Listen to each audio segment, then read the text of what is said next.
നമസ്കാരം. ചരിത്രധ്വനിയിലേക്ക് ഏവർക്കും സ്വാഗതം. ഇന്ന് നമ്മൾ സംസാരിക്കുന്നത് ഇന്ത്യൻ ചരിത്രത്തിലെ ഏറ്റവും വിവാദ നായകനും എന്നാൽ അതിശക്തനുമായ ഒരു ഭരണാധികാരിയെക്കുറിച്ചാണ്, അലാവുദ്ദീൻ ഖിൽജി. ഈ കഥ തുടങ്ങുന്നത് 1296-ലാണ്. അന്ന് ഡൽഹി ഭരിച്ചിരുന്നത് ജലാലുദ്ദീൻ ഖിൽജി എന്ന ദയാലുവായ ഒരു സുൽത്താനായിരുന്നു. അദ്ദേഹത്തിൻ്റെ മരുമകനും സൈന്യാധിപനുമായിരുന്നു അലാവുദ്ദീൻ. അധികാരത്തോടുള്ള അടങ്ങാത്ത ദാഹം കാരണം സ്നേഹം അഭിനയിച്ച് തൻ്റെ അമ്മാവനെ കെട്ടിപ്പിടിക്കുന്നതിനിടെ അലാവുദ്ദീൻ അദ്ദേഹത്തെ കൊലപ്പെടുത്തി. അങ്ങനെ വഞ്ചനയിലൂടെ അദ്ദേഹം ഡൽഹിയുടെ സിംഹാസനം പിടിച്ചെടുത്തു. സുൽത്താനായ ഉടൻ അദ്ദേഹം ലോകം മുഴുവൻ കീഴടക്കണമെന്ന് സ്വപ്നം കണ്ടു. അതുകൊണ്ട് തന്നെ അദ്ദേഹം സ്വയം വിശേഷിപ്പിച്ചത് സിക്കന്ദർ ഇ സാനി അഥവാ രണ്ടാമത്തെ അലക്സാണ്ടർ എന്നാണ്. തൻ്റെ വലിയ സൈന്യത്തെ പോറ്റാൻ അദ്ദേഹം വിപണിയിൽ വിചിത്രമായ ചില നിയമങ്ങൾ കൊണ്ടുവന്നു. സാധനങ്ങൾക്കെല്ലാം അദ്ദേഹം വില കുറച്ച് നിശ്ചയിച്ചു.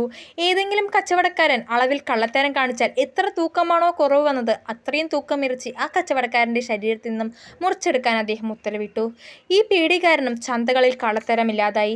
സൈന്യത്തെ നവീകരിക്കാൻ അദ്ദേഹം കുതിരകൾക്ക് പ്രത്യേക മുദ്രകൾ അടിക്കുകയും സൈനികർക്ക് തിരിച്ചറിയൽ രേഖകൾ നൽകുകയും ചെയ്തു.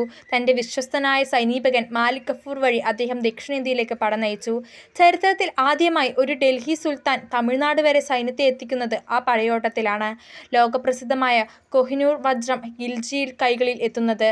ക്രൂരനാണെങ്കിലും ഇന്ത്യയെ ഒരു വലിയ സാമ്രാജ്യമാക്കി മാറ്റിയ അലാവുദ്ദീൻ ഖിൽജിയുടെ അടയാളമായി ഡൽഹിയിലെ അലൈ ദർവാസ ഇന്നും നിലകൊള്ളുന്നു. ഇത്തരത്തിലുള്ള ചരിത്ര സംബന്ധമായ വീഡിയോകൾക്കായി ചരിത്രധ്വനി എന്ന ചാനൽ സബ്സ്ക്രൈബ് ചെയ്യുക.